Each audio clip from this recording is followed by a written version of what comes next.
things about these sort of events is the chance to talk with people over lunch and other breaks. And I see we've been enjoying that. And also I just wanted to say, in case people peel off during the afternoon, how pleasing it is that so many of you have turned up to today. It was very much an unknown who would come, and it's always a bit risky to set up something like this and think that there may be just crickets in the room. But you know, it's great that so many of you are here, and I hope you're getting something useful from it. Okay, so we're going to launch into the second part of the day, and the first speaker is Dr. Robert Rubin. Now, Professor Rubin's an Emeritus Professor in the Biological and Agricultural Engineering Department at North Carolina State University, and he's had a 40-year career in the water and waste management industry, and during that time he's assisted in the development of rules and regulations on land-based wastewater and solids management in North Carolina, Virginia, Ohio, Illinois, West Virginia, Alabama, Tennessee, Kentucky, Utah, and Oregon. Now that's a pretty impressive list. He has numerous published research papers in water, environment and technology dealing with distributed and decentralised water management, and that's something that I hope we get plenty of time to talk about because it's, as we mentioned earlier, quite relevant to our situation here. Dr. Rubin's currently working with the Bill and Melinda Gates Foundation on developing standards for decentralised off-grid sanitation systems, and he currently serves on the North Carolina Environmental Management Commission. Let's make him welcome. Thank you.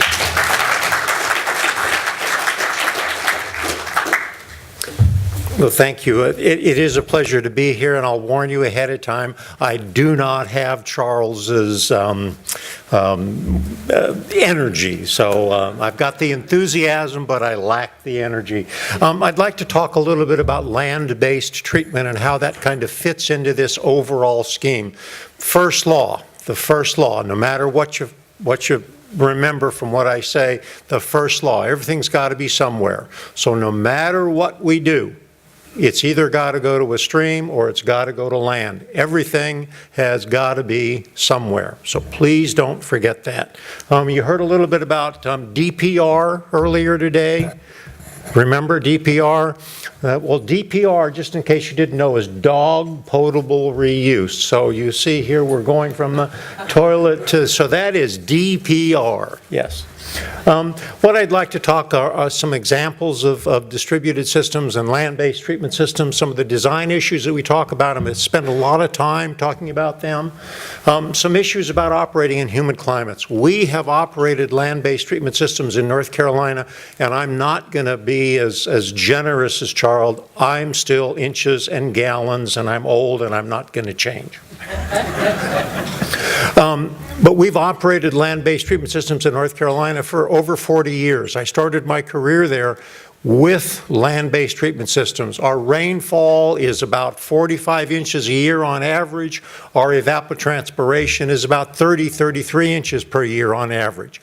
We are in a net precipitation excess area, as is Charles, and we deal with that by managing that soil system and that plant system very aggressively. And then we're going to talk about some emerging trends and some long-term stability issues.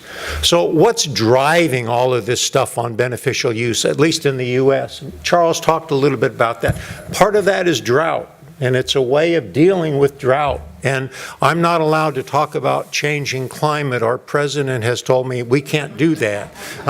But whether he likes it or not, or whether people like it or not, there are changes that are occurring in climate or with climate, and they have been ongoing for generations, for millennia. Climate has changed. Question is, how much of that can we confront, can we deal with? So we'll talk about water quality and quality of water that we can use for different distributed or reuse systems. We'll talk a little bit about groundwater and groundwater withdrawals and recharge, and then this resource recovery thing. I'm a firm believer in water that's fit for purpose. We don't have to have tertiary treated water that we apply on all crops. We don't have to have extremely high quality water. The soil and plant plant system does a wonderful job of removing pollutants. Charles talked about his wastewater plant and the number of bacteria in his wastewater plant, and they're adding a few more of those red ones. But if you look at the soil system in the same cubic meter of volume that he has in his plant that's full of wastewater treatment microorganisms, the soil system is full. It's 4 times as many organisms to provide treatment. Soil does a wonderful job of treatment. So we'll talk about that. I'll talk about that. Again, what's driving this? This is a map of the United States, and someone in the audience asked about this before. These are impaired watersheds. The dark colors are impaired watersheds in the United States.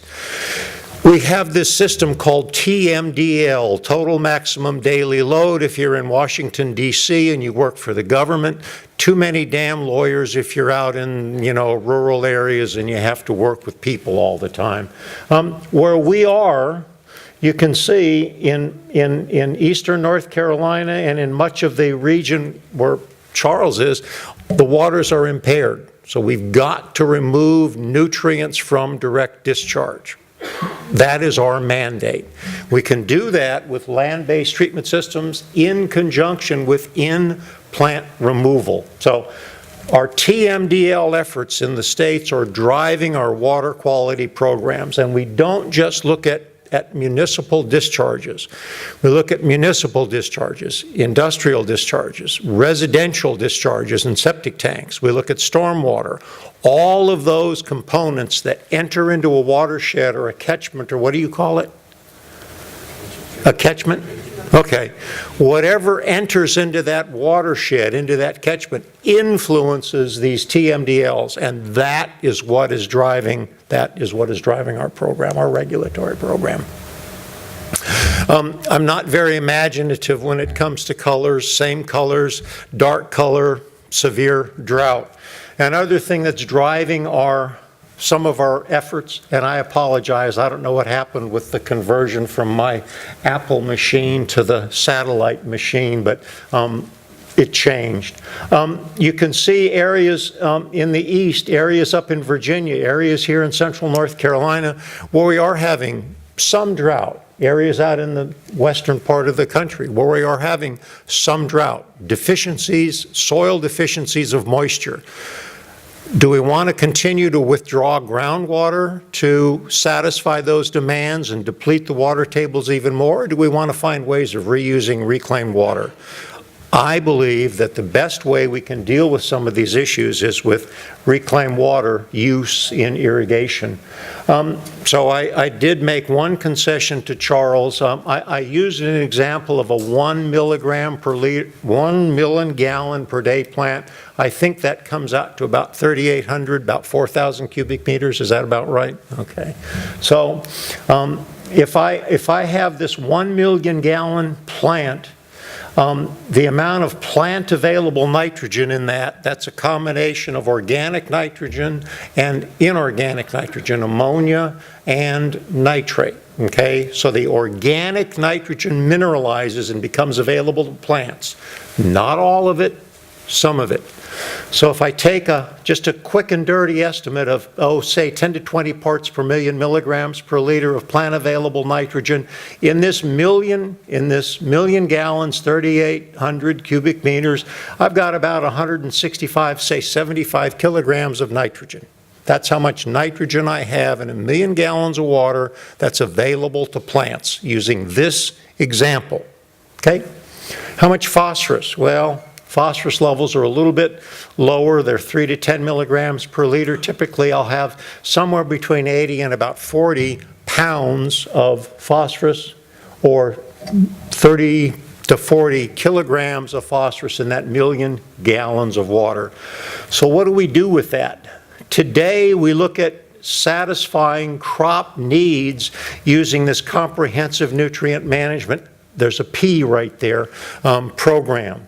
And you can see some nutrient deficiency right here. Compare this corn to this corn, and that's what happens when you start getting nutrient deficiencies, nitrogen in particular, on crops.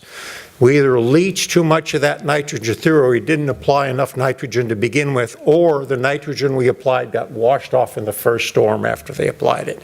But we see definite responses of plant material to nutrient applications, and that's critical when we start looking at wastewater or reclaimed water applications, because the nitrogen mineralizes slowly, so we can make those nutrients available through a growing season. And that's really important when we start looking at water quality.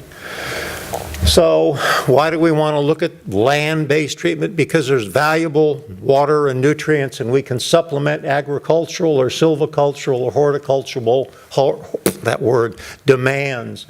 We can augment potable supplies. Charles showed some aquifer storage operations. We've got some of those in North Carolina. Our state legislature just passed a rule last year that says we can take 25% of the capacity of a water plant and satisfy that with reclaimed water. So we are finding ways to augment our potable water supplies. And again, part of that is aquifer storage and recovery. We can take that water, and we have streams in North Carolina in the middle of the summer that do run out of water. They completely dry up.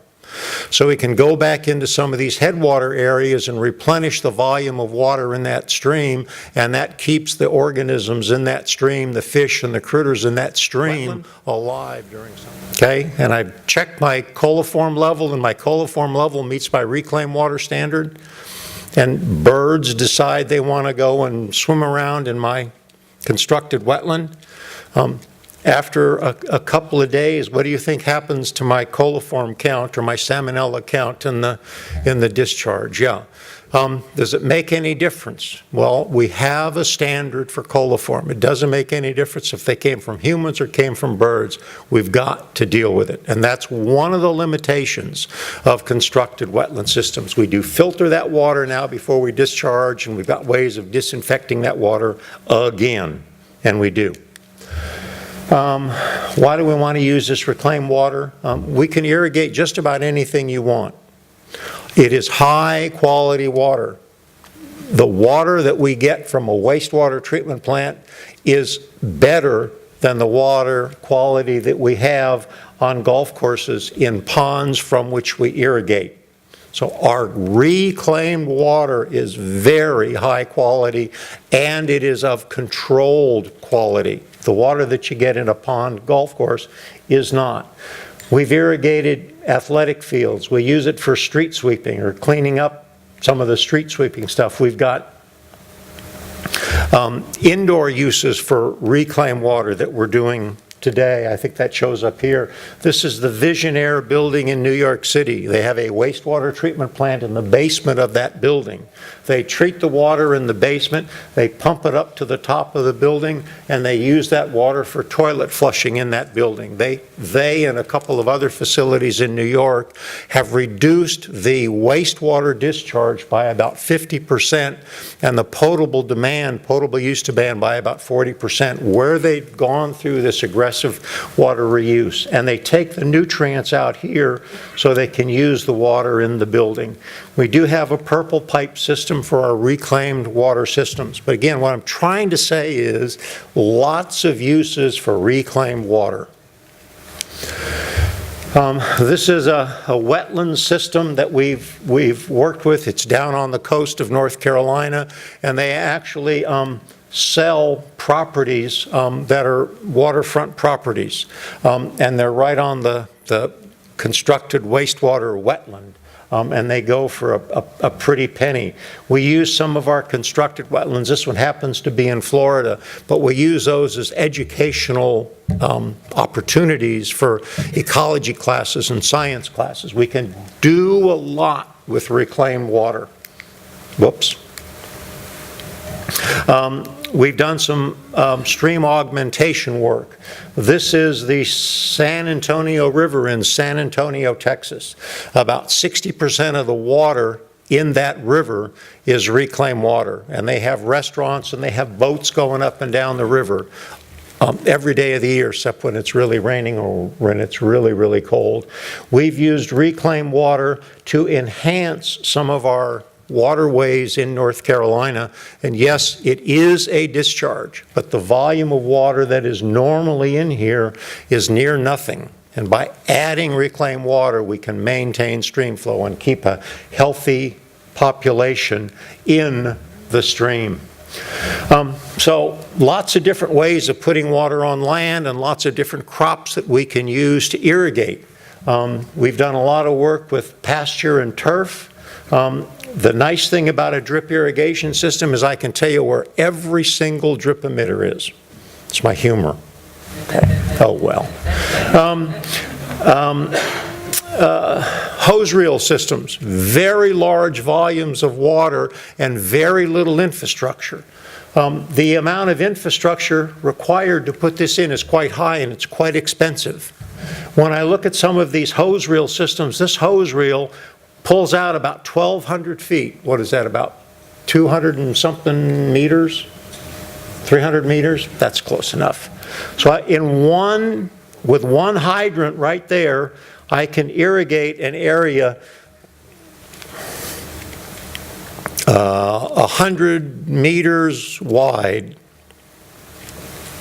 and 300 meters long, is that right? Yeah, with one hydrant. Same with the center pivot system. I've got one hydrant and this arm can extend out hundreds of meters. Some of them are half a kilometer long. So it's amazing what you can do with irrigation equipment today.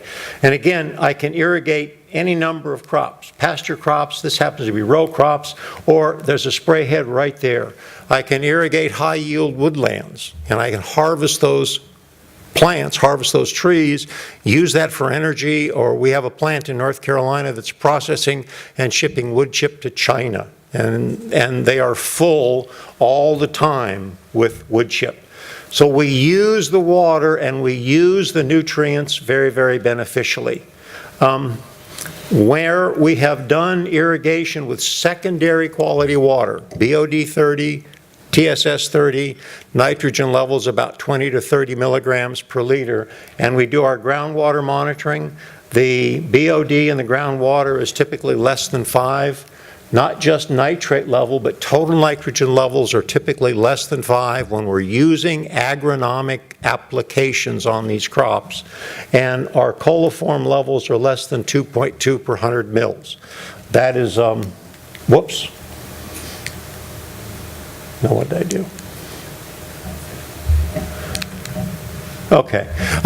That is the groundwater number there is the state of California reclaimed water reuse standard. So I could mine that water and reuse it again for any use in the state of California. So what are some of the issues and concerns people always express when they start talking about reclaimed water? The first is pathogens, the second is pathogens, and the third is pathogens. And then they start talking about, well, what about nutrients entering the environment? Yes, there are nutrients that enter the environment. What about damage to soil or crops? Yes, if you don't do it properly, there can be damage to soil and crops. And what about odor? Well, yeah, there can be odor from a poorly operated wastewater treatment system, but where we're putting this high quality water on land, we have not had odor. We do from hog lagoons, from animal waste treatment operations, we do from dairy operations, but not from human waste systems. What's the concern with damage to crop or soil? Well, we lose farm income.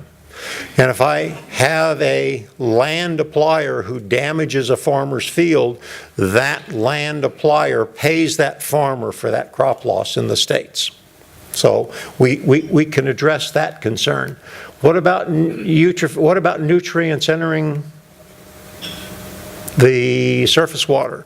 Yes, there have been cases where waters have become eutrophic, but not because of wastewater entering the environment. It's because of all of the other nutrients that are associated with that enter the environment. The amount of nutrient we apply or return to the environment is is low, and we disinfect to eliminate the disease potential in the water. Most of our irrigation systems use double disinfection.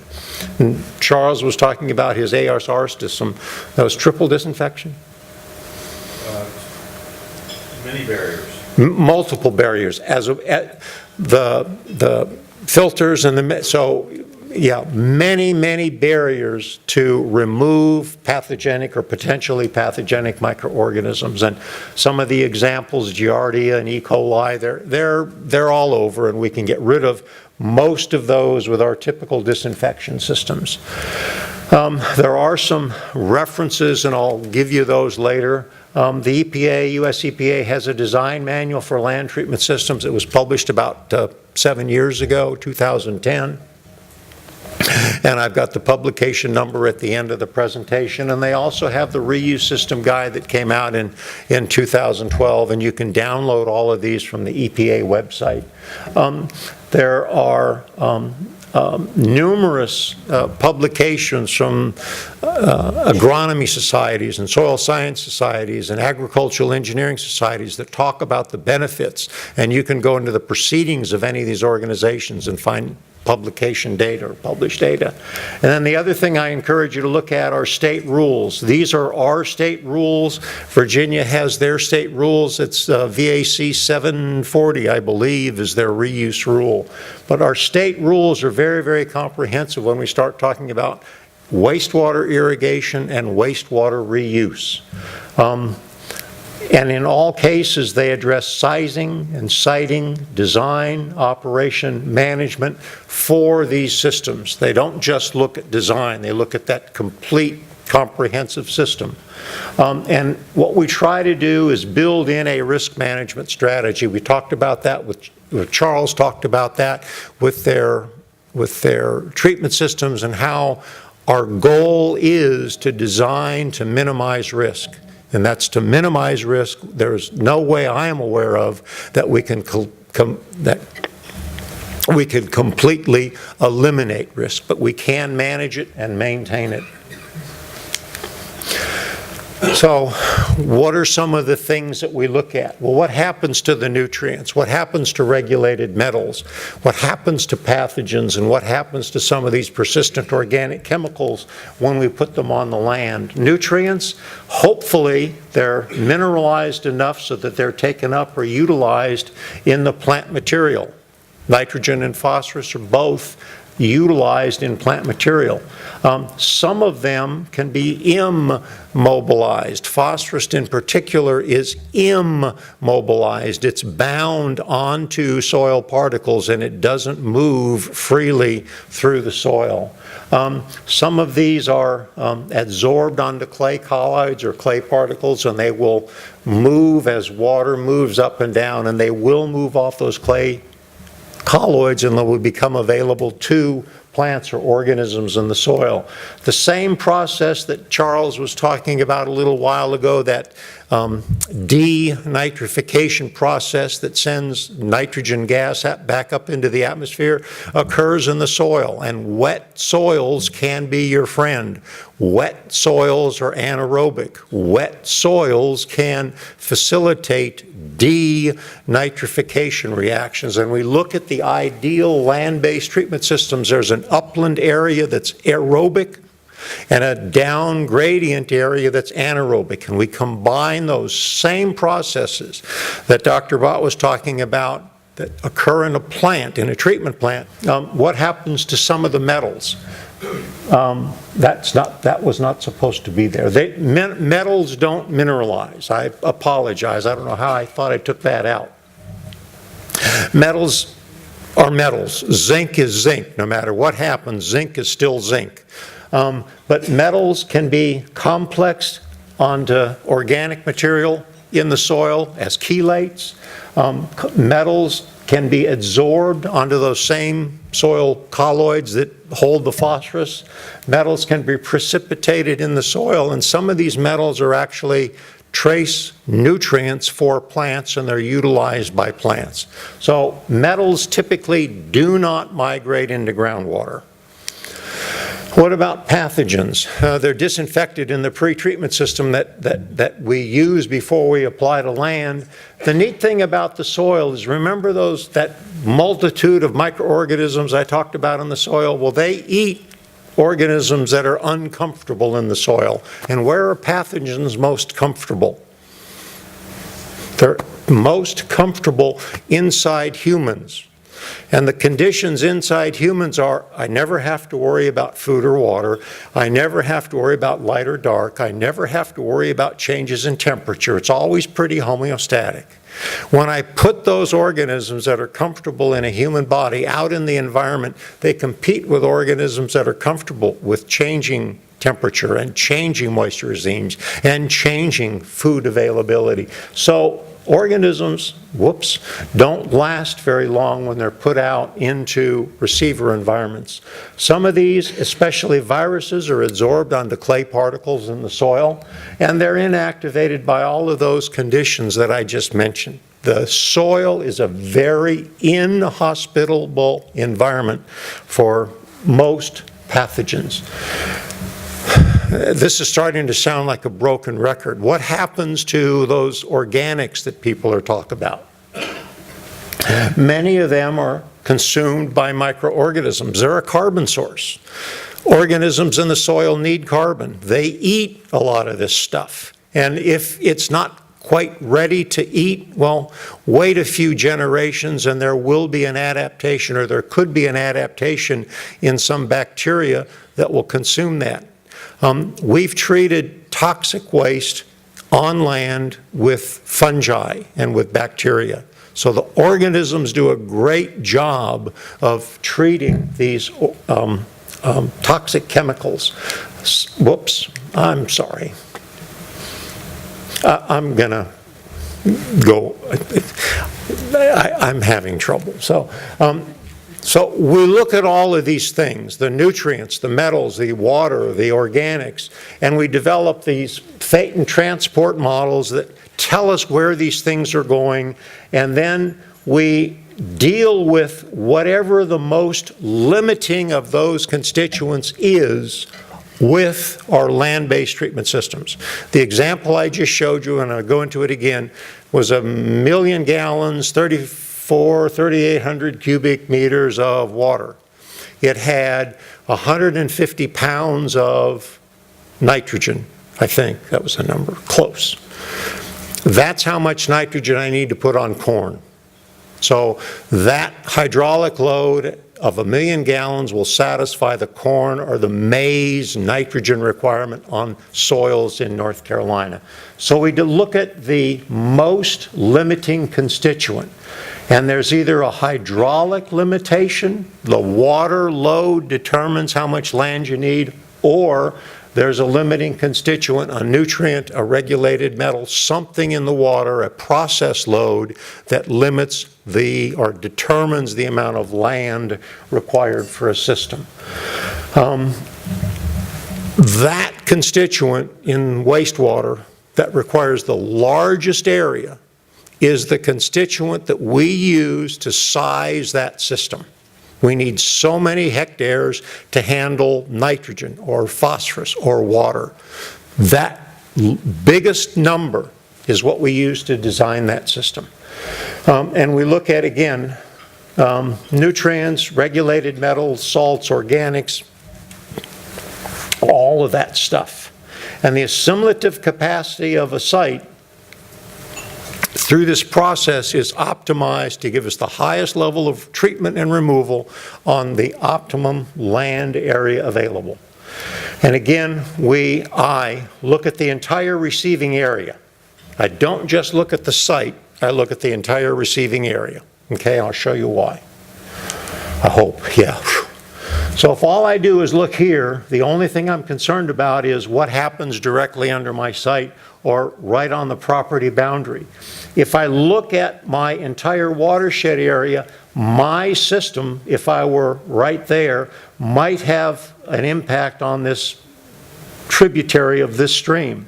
If my system is right there, and that's a water supply for somebody, nutrient runoff or stuff running off my site could have an impact. Even though everything on the site was in compliance with the rule, when you look at the watershed approach, you might want to limit what you do in some of these areas where the receiving environment is a little sensitive.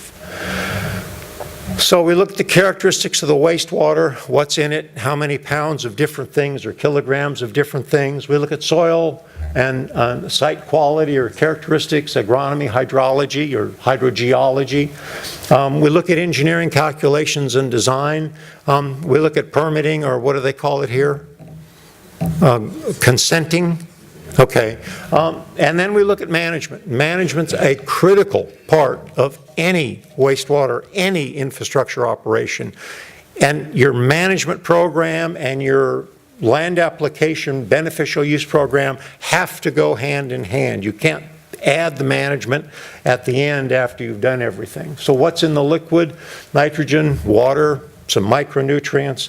How does it benefit a crop? Are they primary nutrients, nitrogen, phosphorus? Are they secondary nutrients, calcium, sulfur? And what level of treatment is required to minimize risk on that site? Okay? Things that we look at, BOD, COD, all that stuff. Again, my quick and dirty calculations, if I were looking at a hydraulic load of 1 million gallons a day, a population of equivalent of about 10,000 people, my site evaluation shows me I can put 20 inches of water a year. What is that? 60, what do they call those things? Centimeters, right? Of water. That's how much water I can irrigate in a year. So I calculate the land area based on that. This is what my water balance tells me. I need 672 acres. I need 300 hectares of land to handle that volume of water. Volume. Same volume of water with a plant available nitrogen level, and I take my plant available nitrogen per million gallons times a year, and I come up with that many pounds of nitrogen, and I can apply that at, let's say, 200 pounds of nitrogen per acre per year. I need 304 acres of land to assimilate nitrogen. Which of those, this is a test question now, how many of you think this is the land limiting constituent and I need 672 acres? Even if you don't know what an acre is, raise your hand if you believe that's right. Okay, that is the land limiting constituent. How many of you believe I need only 304 acres? Okay, well, most of you passed. You need 672 acres, 300 hectares of land to handle that 1 million gallons of water at that rate, and I'll show you how to do a water balance in just a minute. So those are the things that we look at. We look at slope and site characteristics. We look at depth, color, texture, structure, and consistency in the soil.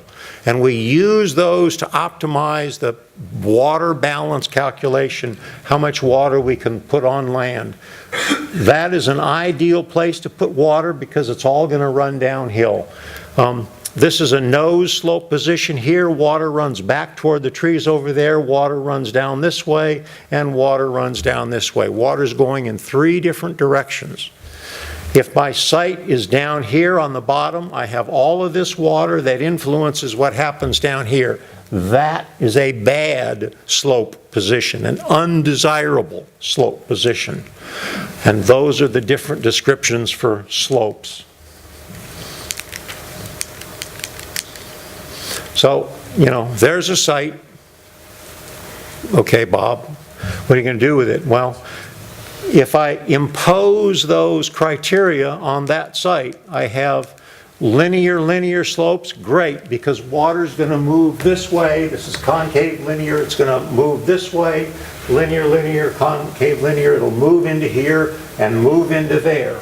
All of the water from there is going to move into here. Where don't I want to put a sprinkler head? Right there. Okay? That's how we use slope to design a system. Those are the different slope thingies. And on the same site, upslope, I'm going to have aerobic well-drained soils. Downslope, I'm going to have soils that exhibit these gray models and what we call redoxomorphic features. Water is moving up and down and creating those features in the soil. This is not a good soil for treatment. It's a great soil for denitrification. This is a great soil for spray irrigation land application. What do we look at in soil? Well, the first thing we look at is the depth of the soil, and the depth is measured above water table or rock or saprolite. Okay? It's this volume of soil that is treating that waste. So we look at that depth above water table. We look at the color of the soil. Color tells us whether that soil is aerobic or not. Iron, when it is reduced, is ferric ion. What color is ferric ion? Huh? It's rusty red. What form is the iron in that soil? It's ferric. It's red. It's rusty red. That's what that color tells me. Okay? And that's a great indicator, and everybody can see it except those that are colorblind. What do you see right in here?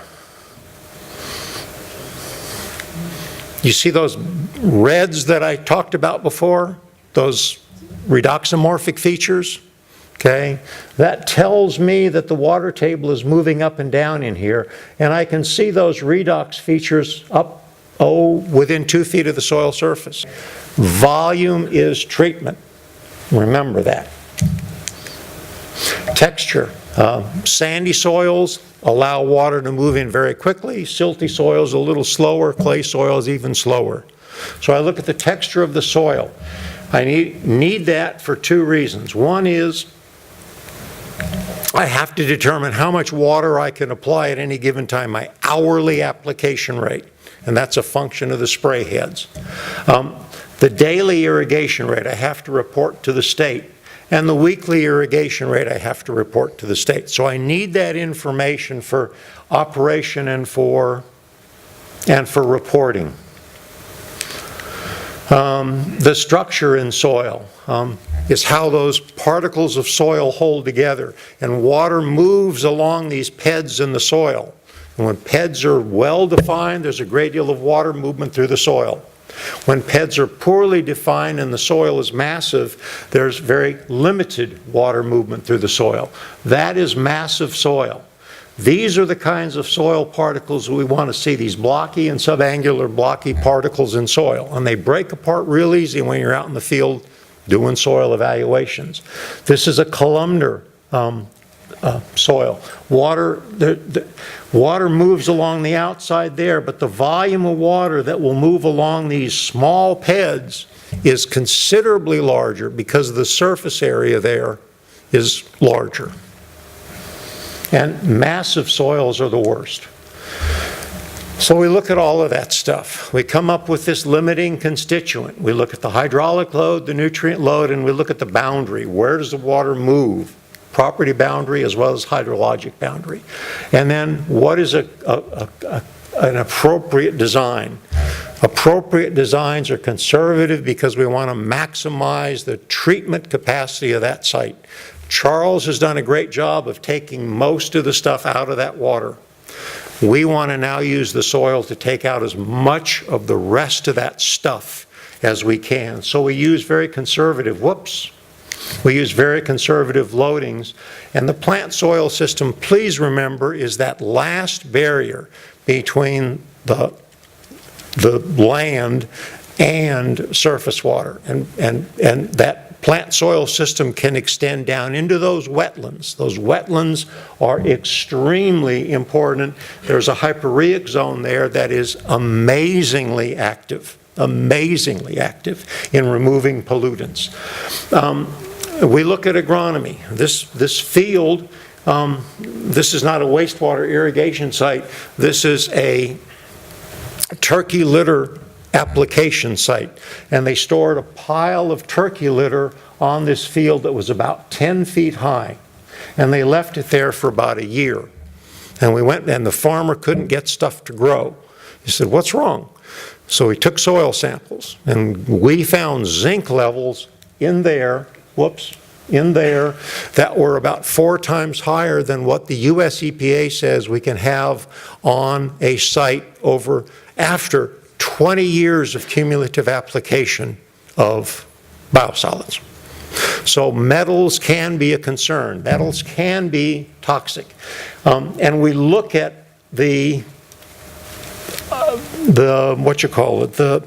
agronomic loadings for each of these constituents, and we try to maintain our soil fertility levels so that we can deal with those. That's a portion of the same field, and I think you'll all agree that that crop is a whole lot nicer and much higher quality. We do soil tests. We do annual soil tests on all of our land application systems to make sure that the pHs and soil fertility indicators, phosphorus and potassium. We look at, this is a land application site, the zinc and the copper levels don't get excessively high. On all of my sites, I do waste analyses depending on the volume of water applied. I do those either monthly or in some cases weekly.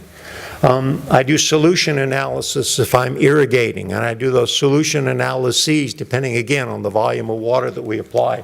And another thing I think is very important is to look at plant tissue analysis. The plant material is the biological expression of how well your treatment system is doing. So I collect data on plant tissue quality, and I collect data on plant yield, and most agricultural labs do this stuff pretty routinely. When we look at our application rates and loadings, again, I talked about hydraulics and nutrients, and that's pretty much what determines. Hydraulic loading you determine in the field using field measures. Please don't take samples into a lab and use lab analyses to try to determine what happens in a field. These are field measures that you've got to do. That means on occasion you have to get down on your knees and read water level drop in some of these test things. This is a water balance. The water balance balances the drainage. I apologize, there's a column over there that for some reason didn't get transposed, that tells me what the evapotranspiration rate is. This is the amount of water that drains through that soil, and we determined that from the saturated hydraulic or unsaturated hydraulic conductivity in that soil, and that was measured at 0.22 inches per day with that old guy that was down there on the field measuring in that device, or from that guy. This is the amount of rainfall that we have, and this is a worst rainfall condition in 20 years, okay? So we balance all of that stuff with the maximum allowable irrigation that we can have on that particular site. That is a water balance, and a water balance has to be done on any site. Am I done? 10 more minutes. 10 more minutes. Okay, I'll be very quick. 10 more minutes with no questions. So Okay, that's a water balance. We do that to minimize runoff. We do that to make sure that the water is assimilated on that site. Again, our agronomic rates are determined by nutrient management plans, and this is a table showing the realistic yield for a crop based on a specific soil, how much nitrogen I need to grow this crop, corn. I need 136 pounds of nitrogen to grow 123 bushels of corn. I need 54 pounds, whatever that converts to in kilograms, of phosphorus. So we do these comprehensive nutrient balances, and we do remove the crop. Crop removal is important.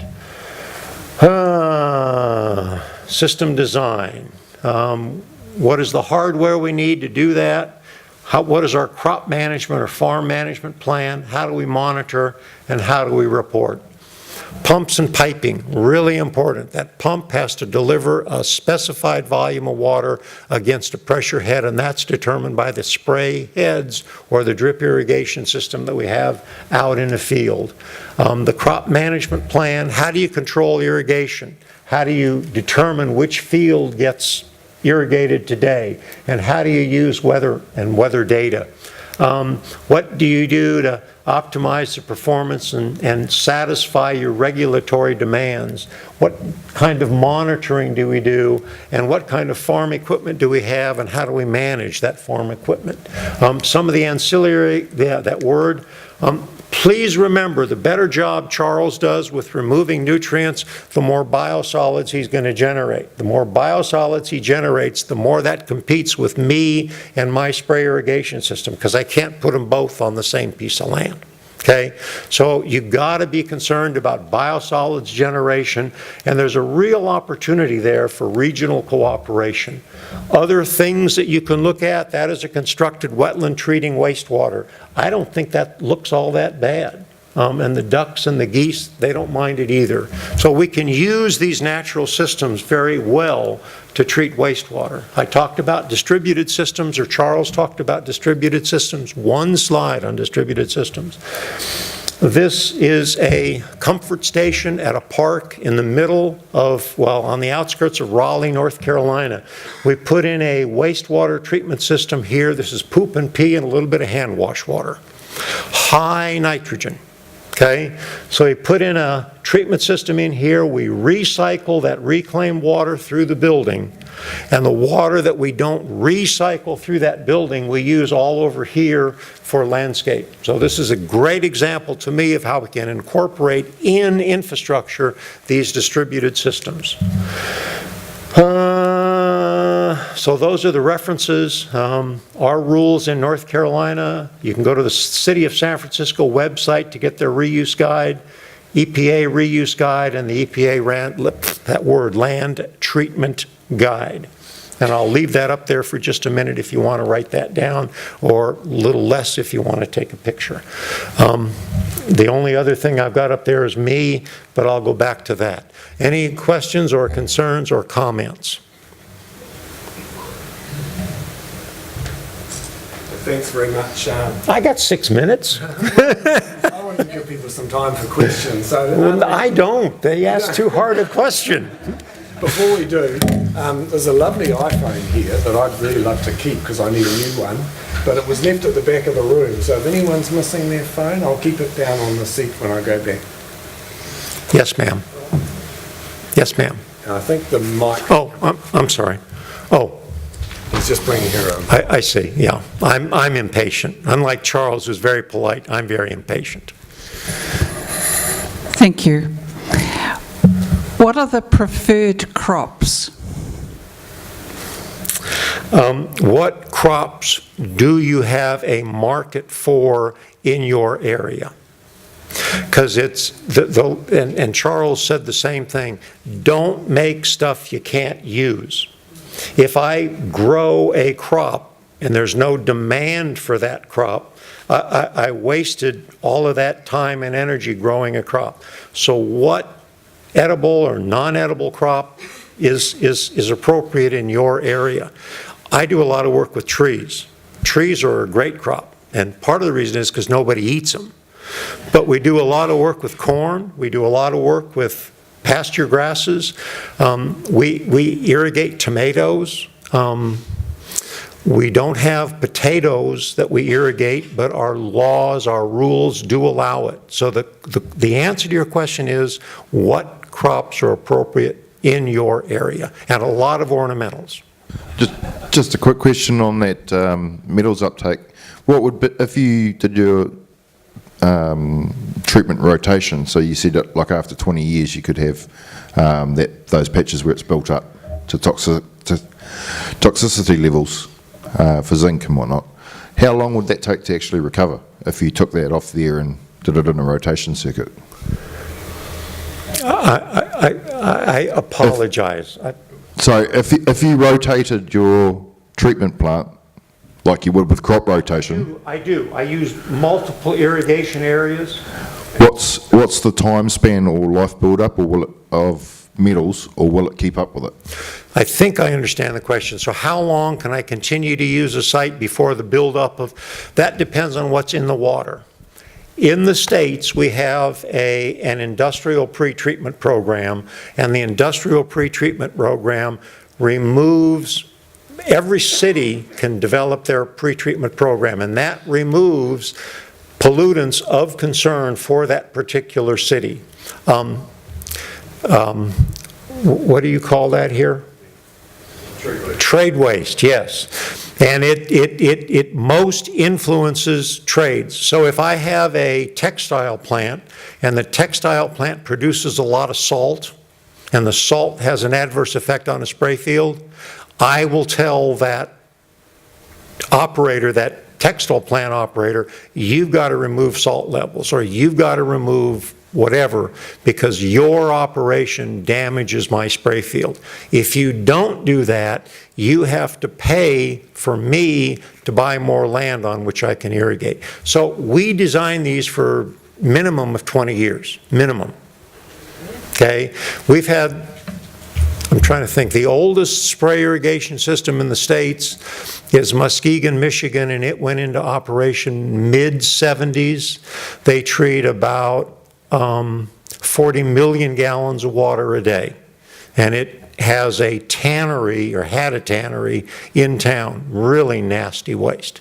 And they're still operating. We've had spray irrigation systems in North Carolina since the mid-70s. And they're still operating beautifully. No damage to soil. No damage to crop.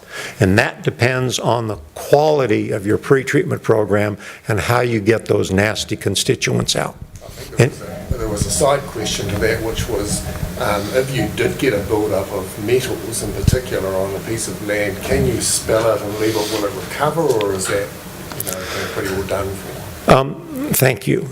We can add organic matter to that soil, and the organic matter will chelate those metals so we can bring a site back to useful production. We've done that with hog fields or hog farms. They have a very high zinc concentration in pig poop, and we've done that. We can also adjust the pH, and pH and metal availability are closely related. So there's lots of things that we can do, yes. There was a question over there somewhere. Yes, sir? Yes, thank you. Look, just quickly, I want to talk about your farm management plan. One of the problems we have here where we live is that there seems to be no legislation or controls on farm stock increases.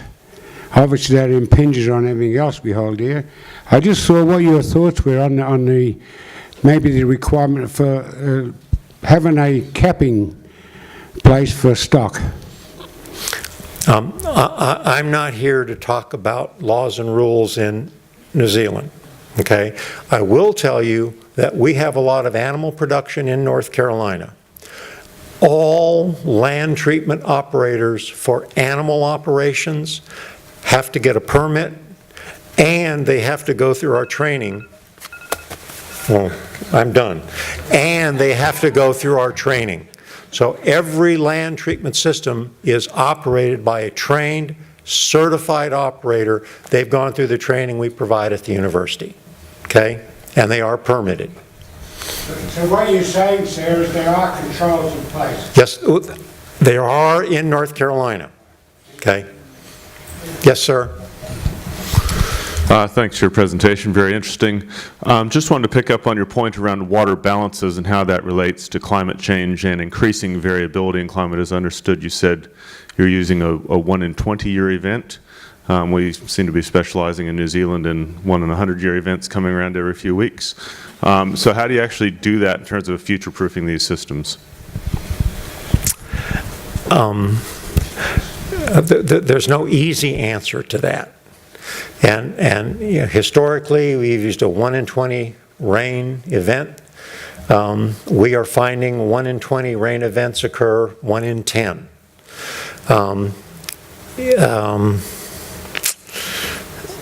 We build storage into the systems. We irrigate more aggressively when we have to. Our state regulatory agency does recognize that climate is changing and some of these systems are 40 years old. We do have a system that allows conjunctive permits. I can get a discharge permit and a land application permit. I use the discharge portion of that permit when I can't go to land. I use the land portion of that permit when I can. And I don't know any other way of balancing that. I don't have a, what you call it, that allows me to look at what's happening. Thank you. Thank you. At the start of your talk, you talked about North Carolina being a humid zone, so an excess of rainfall over evapotranspiration. And I think you said that you use various strategies to manage that. You may have alluded just to what you do, just in that answer to your last question about discharging to water when you can't to land. But what other strategies do you use to prevent excessive water application? Or do you accept increasing drainage out of the profile? We can't induce drainage, drain tile? No, sorry. Well, possibly yes, but possibly into the groundwater. We do. The drainage portion of that water balance is what drains to groundwater. And so what level of that do you accept? I mean, if you accept any amount going into groundwater, then you could just about keep applying water to the profile almost irrespective of conditions.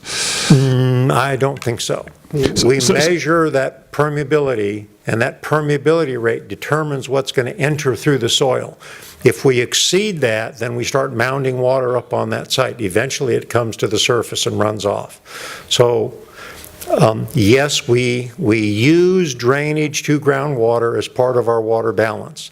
On some sites we've gone in, I think this sort of answers your question too, we've gone in and cut drainage to allow for water to exit a field through a drain tile, but we can't irrigate within, unless the quality of the water is really high, we can't irrigate within anywhere from 10 to 50 feet of that drain depending on the quality of the water. And is there any treatment of that collected drainage water? Of the tailwater discharge, they do collect it, and typically it goes into a constructed wetland or level spreader or something at the end of that. But yes, it does. There is some additional treatment. No, thank you. One more question. Okay, one more question.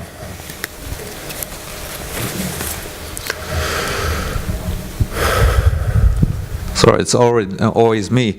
But there was one factor which I didn't hear in your presentation, which was temperature.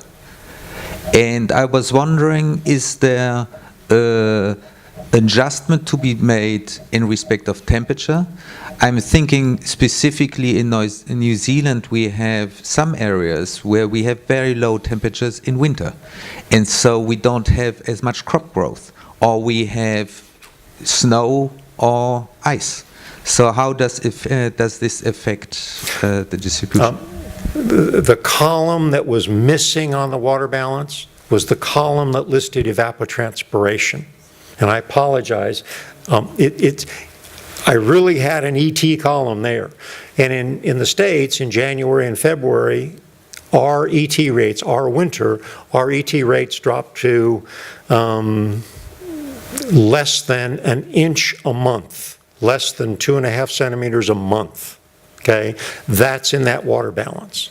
So yes, we do take into consideration temperature, but it's taken into consideration in the water balance. Okay, the other side of that question is in the middle of the summer, if I add water to a field, I can increase. The ET rates were determined by the NOAA, National Oceanic and whatever they are people, based on normal crops. When I irrigate a crop, I supply extra water. So the plant is going to be active, more active in the summer on an irrigated field than on an unirrigated field. So my ET numbers in the summer on an irrigated field are higher than they are on a normal field, okay? And the water balance doesn't take that into consideration. It just takes in the cold winter months. The other part of your question is, we're not allowed to irrigate when the ground is frozen, because that will cause runoff. I am done. Thank you all very much.